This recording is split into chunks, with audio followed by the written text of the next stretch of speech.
రాష్ట్ర ప్రభుత్వం ప్రవేశపెట్టిన బడ్జెట్కు నిరసనగా సిపిఎం కాకినాడ నగర కమిటీ ఆధ్వర్యంలో మహాత్మా జ్యోతిరావు పూలే విగ్రహం వద్ద ధర్నా నిర్వహించారు. ఈ సందర్భంగా సిపిఎం జిల్లా సీనియర్ నేత దువ్వ శేషబాబ్జీ మాట్లాడుతూ రాష్ట్ర చరిత్రలో అత్యంత భారీ బడ్జెట్ ప్రవేశపెట్టినా సరే ఎన్నికల హామీల అమలుకు తగిన విధంగా కేటాయింపులు లేవన్నారు. అభివృద్ధి పేరుతో లక్షల కోట్లు అప్పులు తీసుకువచ్చి ప్రజలపై భారం వేయడం సరికాదన్నారు. రాష్ట్రంలో నిరుద్యోగ సమస్య తీవ్రంగా ఉందని ఉపాధి కల్పనకు బడ్జెట్లో కేటాయింపులు పెంచాలన్నారు. తక్షణమే నిరుద్యోగ భృతి అమలు చేయాలని డిమాండ్ చేశారు.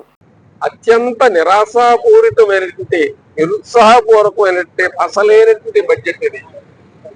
స్వతంత్రం వచ్చిన తర్వాత ఈ దీర్ఘ కాలంలో అతి పెద్ద బడ్జెట్ ఇది.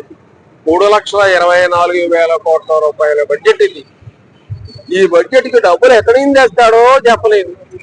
1,00,000 కోట్ల పైబడి అప్పు తెస్తానంటున్నారు. అదంతా మన ఎత్తి మీద రుచుతారు. దానివల్ల ద్రవ్యోల్బణం పెరుగుతుంది, దానివల్ల ధరలు పెరుగుతాయి. బడ్జెట్ లో 14,000 కోట్ల రూపాయలు పన్ను ఆదాయము, 12,000 కోట్ల రూపాయలు పన్నేతర ఆదాయము అని చెప్పారు. పన్నేతర ఆదాయము అంటే మీ నెత్తి మీద వేస్తాం అని చెప్పడం అన్నమాట. ఈ బడ్జెట్ లోని మీరు జాగ్రత్తగా గమనిస్తే నిరుద్యోగ భృతి అసలు ప్రస్తావనే లేదు. ఆడవాళ్ళందరికీ బస్సులు ఉచిత ప్రయాణం అన్నారు, దానికి ₹1 కేటాయింపు చేయలేదు. ఇంటింటికి 1,500 పట్టుకొచ్చి ఇస్తామన్నాడు, అసలు లేనే దాంట్లోని. ఇవన్నీ మరుపుకి ఏమైనా ఒక టాబ్లెట్ ఏమైనా వేసుకుంటే మంచిదేమో మంత్రి గారు ముఖ్యమంత్రి గారు అని చెప్పి సలహా ఇస్తా ఉన్నాం మేము. ఇక మీరు జాగ్రత్తగా గుర్తు తెచ్చుకుంటే ఒకటిని ఈ బడ్జెట్ వల్ల పేదలకు ఉపయోగపడేది ఏమైనా ఉందా? విద్యుత్ ఛార్జీలు పెంచం అంటున్నారు కదా. సెకీతో ఒప్పందం చేసుకున్నారు, 25 ఏళ్ళు పాటు ఉంటుంది. అది 25 ఏళ్ళ పాటు ధరలు పెరుగుతాయి. ఆ ధరలు పెరగకుండా ఈ బడ్జెట్ లో ఎటువంటి ప్రతిపాదన లేదు. నిన్న ముఖ్యమంత్రి గారు ఆయన ఇచ్చింది ఏంటంటే పేదరికం లేని రాష్ట్రాన్ని నిర్మించడమే మా ధ్యేయం అన్నారు. ఆయన కంటే గరుడు ఆయన కుమారుడు గత 20 రోజుల నుంచి ఇదే స్లోగన్ ఇస్తున్నాడు. పేదరికం లేని రాష్ట్రం ఎలా నిర్మిస్తారో ఈ బడ్జెట్ లో ఎక్కడా చెప్పలేదు. ఒక కాకినాడ జిల్లాలో ఏటా 7,000 మంది విద్యార్థులు చదువులు పూర్తి చేసుకుని బయటకు వస్తున్నారు. 70 ప్రభుత్వ ప్రైవేటు కళాశాలలు ఉన్నాయి. వాళ్ళకి ఉద్యోగం చూపించడానికి ఎటువంటి ప్రతిపాదన దీంట్లో లేదు. ఈ జిల్లాలో అన్ని ప్రభుత్వ కార్యాలయాల్లోనూ వేకెన్సీలు ఉన్నాయి, ఖాళీగా ఉన్నాయి. వాటిని పూర్తి చేస్తామని చెప్పి ఎక్కడా పేర్కొనలేదు. ఒక్క కొత్త పరిశ్రమ తేవడం కోసం ఒక ప్రతిపాదన లేదు.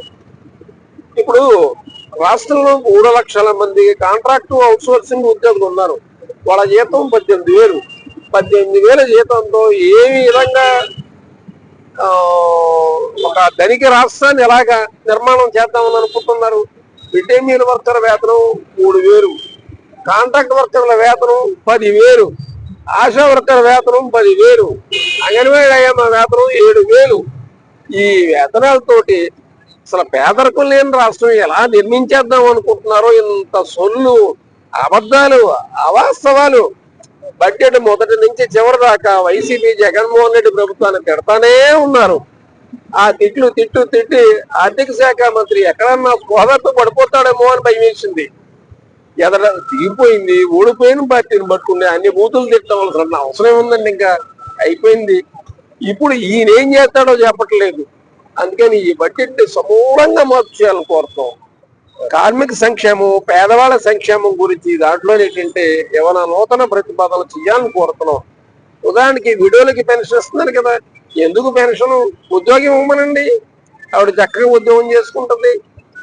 నిరుద్యోగులకి నిరుద్యోగ భృతి ఇస్తానన్నాం, నిరుద్యోగ భృతి లేదు, ఉద్యోగ కల్పన లేదు. అందుకని ఇంత పేలవమైన బడ్జెట్ చరిత్రలో ఎక్కడ లేని బడ్జెట్ అంటే తక్షణం మార్పు చేయాలని, ప్రజలకు అనుకూలంగా మార్పు చేయాలని చెప్పి చంద్రబాబు నాయుడు గారు చెప్తున్నారు.